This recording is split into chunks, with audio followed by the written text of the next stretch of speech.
Enchanted Peeps. I'm here today with kind of wrapping up Lenormand. Even though I know it's April, I was kind of falling behind on all the grand Tableau stuff. So I thought I would just do a really quick one to show you what I've been doing with the Celtic Lenormand.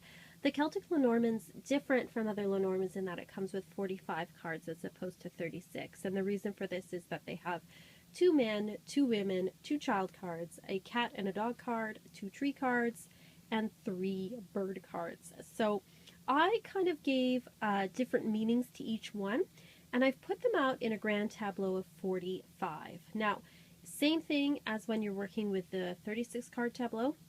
I'm doing rows of 9, except this is 5 rows of 9. So, for example, if I was reading for myself, I would find the woman. Now, I've assigned the fair-haired woman in the deck to me, so she is right here.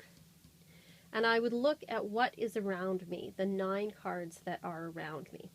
I would also look at these 5 cards here, the row that the woman is in, as well as the row the woman is in here, to get some sentences. So that's how I would work with that.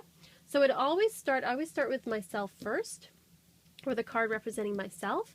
I chose this one because fair-haired, and then I usually assign that the other woman generally means a woman with dark hair. It might be a friend of mine, it might be somebody else, but it means another woman.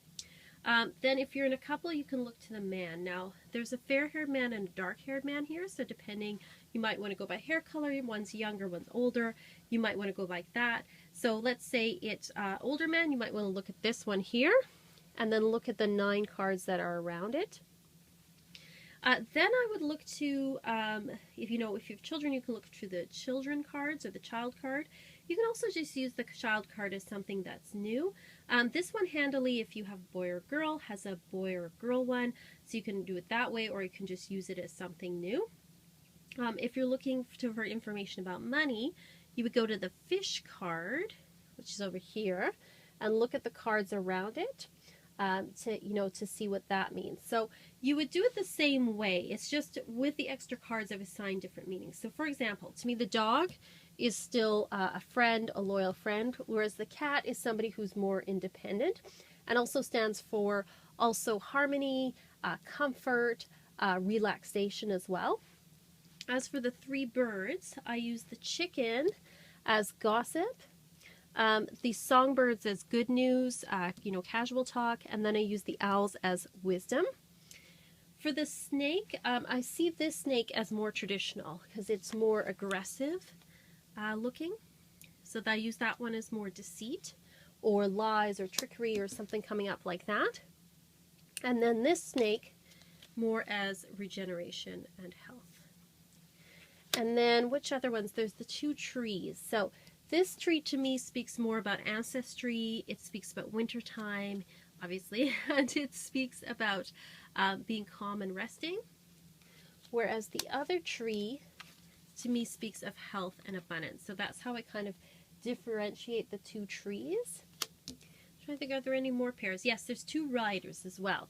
So this rider to me, obviously it's news coming from a male or a male that's very active, but it's news that's coming very fast.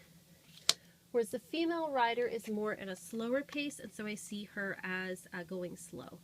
And also news from a woman. So that's kind of how I read with these cards, is I kind of assign them different meanings. But also, I do read it kind of the traditional Lenormand way in that I always look for my significator first. I read the cards around, so I do a 9-card reading here. I read these in a line here, the column and the row that she's in. And then I start looking for things that I want to know about. So health, I look at the tree. Work, I actually look at the tower because I work for a company, so I think of it more as tower. I know some people use the anchor. I look at friends as the dog. I look at the cat.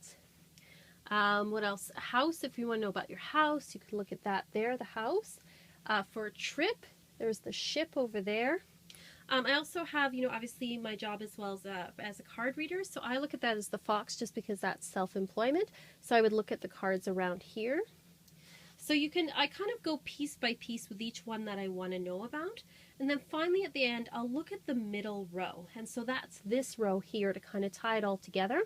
And I find the middle card is usually like one of the most important cards, as well as this, the first card here, to kind of give you an idea of what's going on. You can also look at all four corners. So here we have the clover, the ship, the chickens, the bear, and the owl. So what I'm seeing here is that there's a lucky trip possibly coming up, some good luck. There may be some gossip going on, but there's also an older woman who gives wisdom here, so it's sort of saying to ignore any gossip or anybody saying negative things at this point. So that's like a major theme that I see here. Other things that you could look at is if you are studying anything or taking a course, you can look at the book. For romance, you can look at the heart and see what's around there. So lots of different things that you can look at. So that's the way I kind of break down my grand tableau. And let me know what you think. Maybe you do something different if you have this particular deck, or you read your grand tableau a little bit differently. But let me know, and like and subscribe, and I'll talk to you all next time.